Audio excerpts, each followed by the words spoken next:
कुछ हुआ, कैसे अतीक का अंत इन 10 सेकंड में हो गया।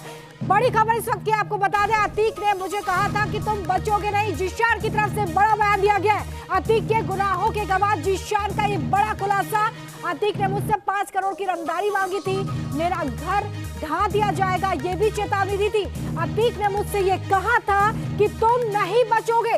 2021 में अतीक ने मुझे धमकी दी थी। जिशान इस बात का खुलासा किया। आगे उसने कहा कि अतीक के जेल जाने से लोग खुश हैं, अतीक को फांसी होनी चाहिए। जिशान जो कि अतीक के गुनाहों का गवाह है, उसकी तरफ से ये बड़ी जानकारी दी गई है। बड़ी खबर आपको बता रहे हैं हम कि किस तरीके से अतीक ने जिशान को धमकाया था, उसके घर पर हमला करने की बात कही थी। ये तमाम बातों का जिक्र जिशान अपने बयान में बयां करता नजर आया है। 21 दिसंबर 2021 में अतीक का बेटा अली अतीक समेत अपने गुर्गों ने जिशान के घर पर दावा बोल दिया था। जिशान से जमीन तो 5 करोड़ की रंगदारी भी मांगी गई। जिशान ने वहां कैसे अपनी जान बचाई, उसी की जुबानी आप सुनिए। मुझे तो जो 3-4 सालों में पीड़ित करा गया, मेरे ऊपर हमला किया गया, मुझसे रंगदारी मांगी गई, तो उसकी मैंने जो शिकायत करी, मेरी FIR दर्ज हुई, उस पर काफ़ी अच्छी कार्रवाइयाँ हुई। आज भी उसमें एक आसाद कालिया नाम का जो फरार चल रहा है, उसको प्रशासन ढूंढने में लगा हुआ है। और इलाहाबाद की बात बता रहा हूँ, प्रयागराज की। बहुत अच्छा एक मैसेज जा रहा है कि जिस तरीके से कोई मकान बनाता था या ज़मीन खरीदता था, तो कैसे इनके गुर्गे जाके इनसे रंगदारी वसूलते थे। घर बना रहे हैं तो रंगदारी दो, कोई ज़मीन खरीद रहे हैं तो रंगदारी दो। आज के टाइम इंसान बड़े सुकून से अपना घर बना रहा है, अपना मकान बना रहा है, ना ही कोई गुर्गा दिख रहा है, ना ही कोई शूटर दिख रहा है, ना ही किसी अतीक का फ़ोन आ रहा है। लेकिन जैसे जैसे आप देखेंगे कि बहुत सारे जो पहले वारदातें हुई, अब बहुत सारी चीज़ें सामने आ रही धीरे धीरे, जिनके ऊपर अत्याचार हुआ, जुल्म हुआ। जैसे कि अभी एक हाल ही में कल एक FIR हुई जी, उनके घर पे आसाद कालिया और अली अतीक घर पे चढ़ के गोलियाँ चलाए थे। तो अब लोगों के अंदर एक जज्बा आ रहा है कि बाबा की सरकार है, हमारे माननीय योगी जी आदित्यनाथ की सरकार है, अब हमें डरने की ज़रूरत नहीं, अब हमें निकल के आना होगा। 2021 31 दिसंबर का मामला है, जब मैं अपने घर में बैठा हुआ था, तभी 3 गाड़ियों से ये आते हैं, जिसमें अतीक अहमद का बेटा अली अतीक रहता है, आसाद कालिया रहता है, संजय गुड्डू वगैरह, ये लोग कम से कम 25 लोग रहते हैं। हम लोग बैठे रहते हैं, ये लोग हम लोगों को चारों तरफ से घेर के राइफल, कट्टे, तमंचे, पिस्टल लगा देते हैं। और फिर अली अतीक कहता है लो अब्बा से बात करो। तो मैंने कहा कौन? तो कहा सांसद जी से। तो मैंने कहा अच्छा। उस समय इतना खौफ का माहौल था, इस तरह डर था कि चारों तरफ से राइफल, पिस्टल लगी हुई थी, अगर ना कहता हूँ तो मैं मार दिया जाता हूँ। तो मैंने उनसे फ़ोन लिया, मैंने कहा हाँ जी बताइए कि क्या हुआ? तो कहें अबे तुझको इतने दिन से मैं समझा रहा हूँ, तेरे लगता है समझ में नहीं आ रहा है, या तो ये ज़मीन मेरी बीबी साजिदा परवीन के नाम लिख दे, और या तो 5 करोड़ रुपए की रंगदारी आसाद कालिया और अली के हाथ पहुंचा दे। तो उस समय मैं इतना डरा हुआ था कि मुझे लग रहा था कि मैं ना कहता हूँ तो मार देता हूँ, और मेरे पास पैसे भी नहीं कि मैं इसको दे सकूँ। तो जब मैंने कुछ देर, मेरे मुँह से आवाज़ नहीं निकलती है, तो उधर से इसकी अतीक की आवाज़ आती, स्पीकर ऑन रहता है, कहता है कि अबे बोल क्यों नहीं रहा है, तुझको सुनाई नहीं दे रहा है क्या? जब मैंने फिर जवाब नहीं दिया तो उधर से कहता है अबे अली मारो सालों को, ये ऐसे नहीं मारेंगे।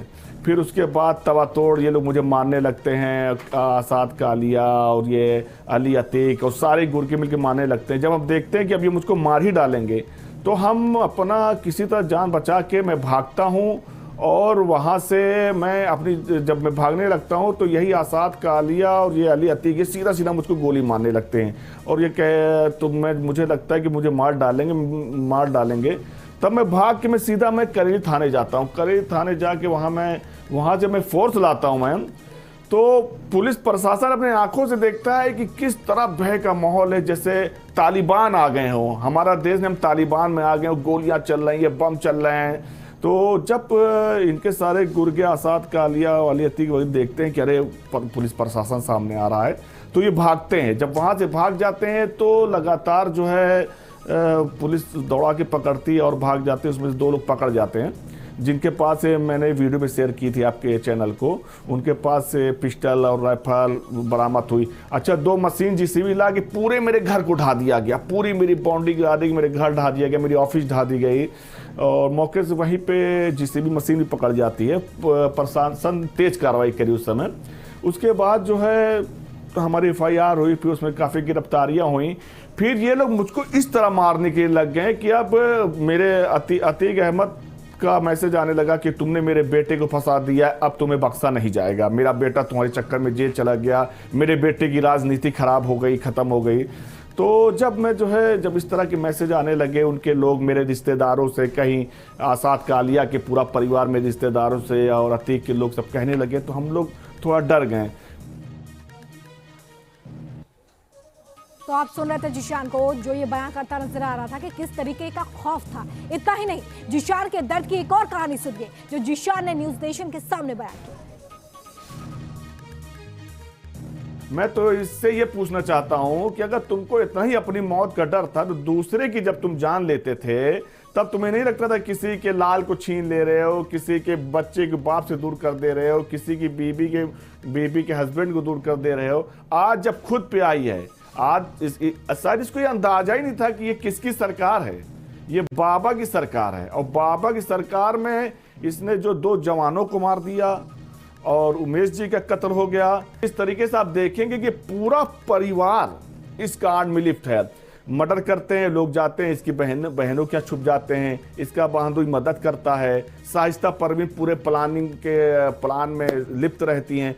शाइस्ता परवीन तो खुद एक डॉन है, उसको पूरा इलाहाबाद जानता है, सबसे हिसाब किताब लेना, पैसे लाओ नहीं साबरमती से फ़ोन आ जाएगा, इस तरीके की बात। तो कहने का मतलब है कि कहीं ना कहीं पूरा परिवार जो लिप्त है। ये उमेश जी को इसलिए मर्डर कराया गया कि जैसे अब इनका होता क्या था, इनका पैसा इनको मिलता नहीं था, रंगदारी इनकी आने बंद हो गई थी बाबा की सरकार में।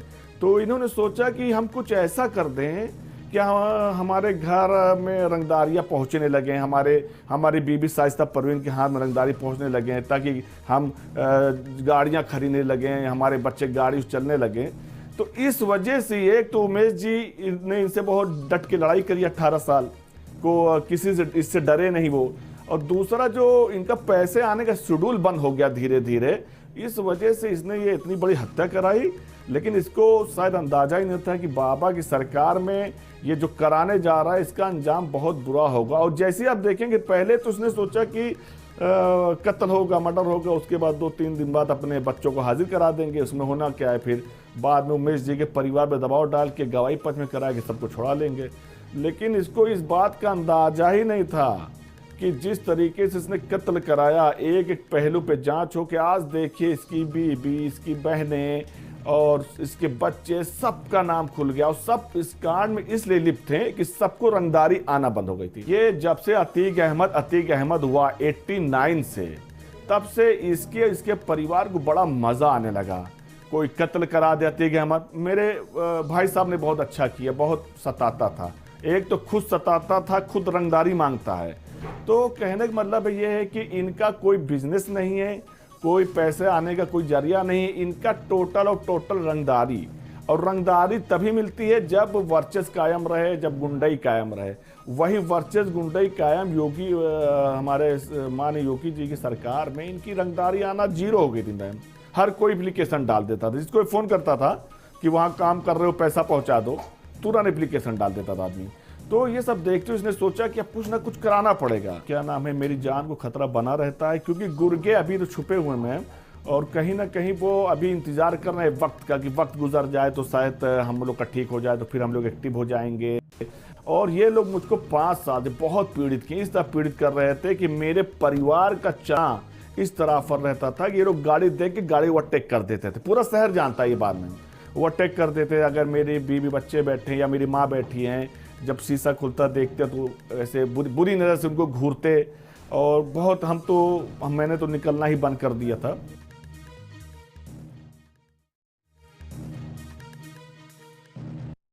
हो गया, लेकिन